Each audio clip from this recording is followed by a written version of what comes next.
விஜய்க்கு போட்டியாக புதிய கட்சியை ஆரம்பிக்கிறாரா ரஜினி? சற்று முன் பரபரப்பான செய்தி ஒன்று வெளியாயிருக்கு.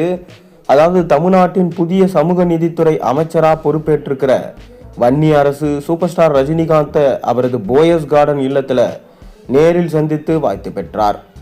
பொன்னாடை அணிவித்து மரியாதை செலுத்தியவுடன் நினைவு பரிசும் வழங்கி புகைப்படங்களை சமூக வலைத்தளங்கள்ல வேகமா பரவிட்டு வருது. அரசியலும் சினிமாவும் சந்தித்த இந்த தருணம் தற்போது இணையத்துல பேசும் பொருளா மாறி இருக்கு. திராவிட இயக்க அரசியல்ல நீண்ட காலமா செயல்பட்டு வரும் வன்னி அரசு சமூக நீதி, சமத்துவம் மற்றும் ஒடுக்கப்பட்ட மக்களின் உரிமைகள் தொடர்பா தொடர்ந்து குரல் கொடுத்து வந்தவர். சமீபத்திய அமைச்சரவை மாற்றத்துல சமூக நீதித்துறை அமைச்சராக பொறுப்பேற்றிருக்கும் அவர் பதவியேற்ற பிறகு முதல் முறையாக ரஜினிகாந்தை நேரில் சந்தித்தார்.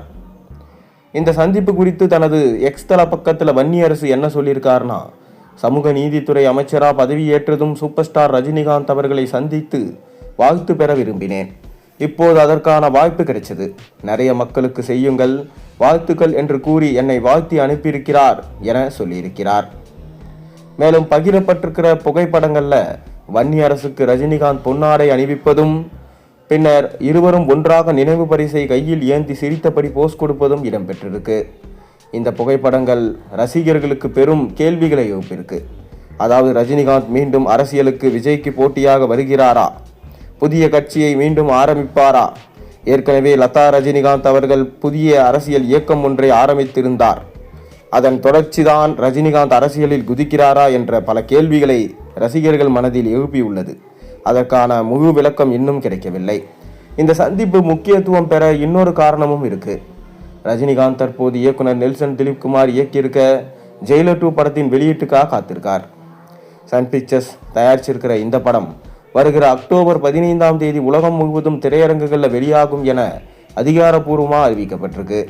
ஜெயிலர் முதல் பாகம் உலக அளவில் மிக பெரும் வசூல் சாதனையை படைத்த நிலையில் இரண்டாம் பாகத்தின் மீதான எதிர்பார்ப்பு ரசிகர்களிடையே நாளுக்கு நாள் அதிகரித்தபடி இருக்கு.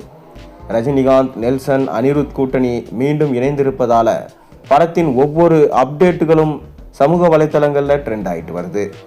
அந்த பரபரப்பான சூழலிலே அமைச்சரான பிறகு ரஜினிகாந்தை வன்னி அரசு நேரில் சந்தித்து வாழ்த்து பெற்றிருப்பது அரசியல் வட்டாரத்திலும் திரையுலகிலும் கவனத்தை ஈர்த்திருக்கு.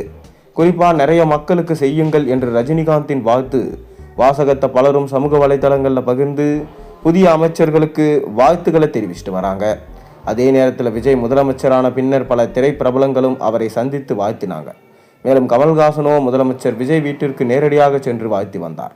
இப்படி இருக்கையில் சூப்பர் ஸ்டார் ரஜினிகாந்த் முதலமைச்சரை சந்திக்காமல் அவரது அமைச்சரவையில் இடம்பெற்றுள்ள விசிகாவின் வன்னி அரசை சந்தித்ததும் தற்போது பேசும் பொருளாக மாறியிருக்கு.